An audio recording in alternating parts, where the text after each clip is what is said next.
Es amor sobre las rodillas. Con este hermoso concepto, le damos una cordial bienvenida a El Amor que Vale, con el profesor y pastor, Dr. Adrián Rogers, en la voz del pastor Lenín de Llanón.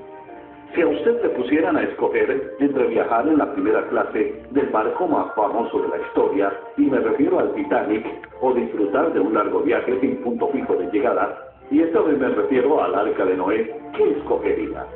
Bien, la industria cinematográfica nos ha recreado lo que sucedió con estas dos grandes embarcaciones. Y fíjese que los dos son hechos verdaderos, de los que vamos a aprender muchísimo. Espiritualmente existe una analogía entre estos dos barcos, y la forma con la que cada familia escoge enfrentar las turbulentas tormentas de este mundo. Hay dos opciones: enfrentar este mar embravecido en un barco de lujo, de diversión, donde existen diferencias o clases sociales, pero donde después de la calamidad, la clase en la que se viaje no importa, o subirse y colocar a la familia en el arca de salvación, que es la que Dios nos ofrece. Las tormentas serán las mismas, pero la forma de enfrentarlas serán diferentes. En nuestro programa de hoy analizaremos las características de cada una de estas naves, y usted al final decidirá en cuál de ellas quiere que su familia se transporte. Enseguida el pastor Adrián Rogers, en la voz del pastor Lenín de Llanón, nos trae la segunda parte de La Fe en Familia. Bienvenidos a El Amor que Vale. Estamos en una serie titulada Se requiere de una familia. Al estudiar la segunda parte del mensaje La Fe en Familia, hoy mencionaré dos barcos. Uno, el famoso Titanic. El otro, el barco de seguridad. En el Titanic habían muchas clases a bordo. Los que viajaban de lujo, los de primera clase, los que viajaban en otras clases y por supuesto los que iban abajo en la sala de máquinas. Pero después de esta calamidad, todas esas clases no importaban. Había solo dos clases: los salvos y los perdidos. Hoy existe otro barco, el barco de la seguridad, de la gracia de Dios. Noé por la fe preparó el arca en que su casa se salvase, o sea, su familia. Amigo, quiero que toda mi familia vaya al cielo.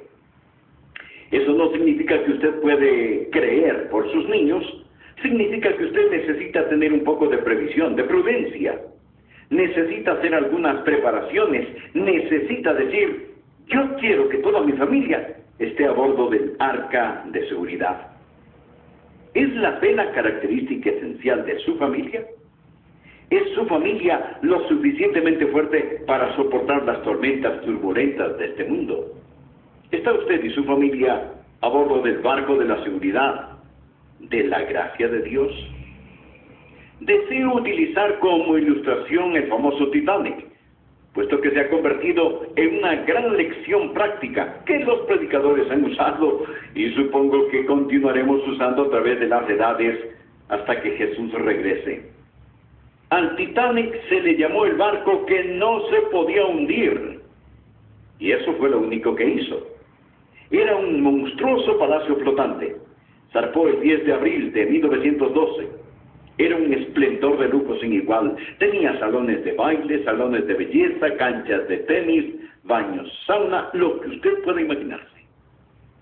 Cuando estudié el Titanic, varias cosas me interesaron. Lo primero fue la confianza que tenían en ese gran transatlántico aquellos que lo navegaban.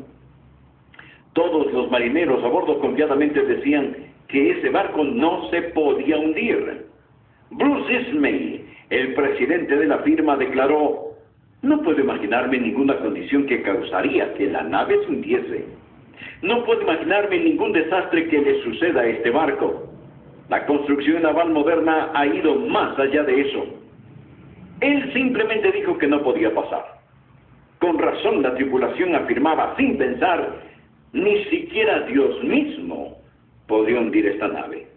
¡Qué jactancia! De todas maneras, el Titanic era un barco que navegó con gran confianza, con toda la garantía de seguridad, con todo el lujo disponible. Pero no solo tenían confianza, sino que también había un espíritu de despreocupación. Los pasajeros estaban de fiesta. La señora Harris, una de las sobrevivientes, dijo: estábamos divirtiéndonos, celebrar era lo que importaba. El tiempo era espléndido, la comodidad y el lujo a bordo era todo lo que se había prometido. Los días pasaban demasiado rápido, me sentía como si pudiera seguir en ese barco para siempre.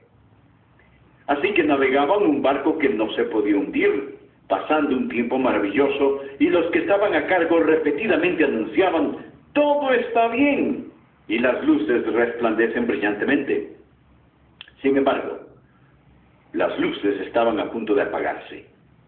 La noche del 14 de abril, esta rápida y deslizante nave era el único movimiento en un mar ennegrecido, y las estrellas eran la única luz en un cielo despejado.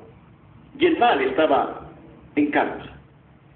Navegaban en fiesta. Sí, confianza, despreocupación, y de repente, la calamidad. Golpearon un glaciar, y por supuesto, no estaban esperando golpear uno, mas a las 11:40 de la noche se dio esa fatal colisión. Había más de 2,000 personas a bordo del Titanic y solo botes salvavidas para la mitad. Algunos hombres incluso se vistieron como mujeres para poder abordar uno de los botes. Y los que estaban en los botes salvavidas daban círculos alrededor del Titanic, como alguien que está al lado de un amigo agonizante, o como una familia vela por un ser querido cuando pasa la eternidad.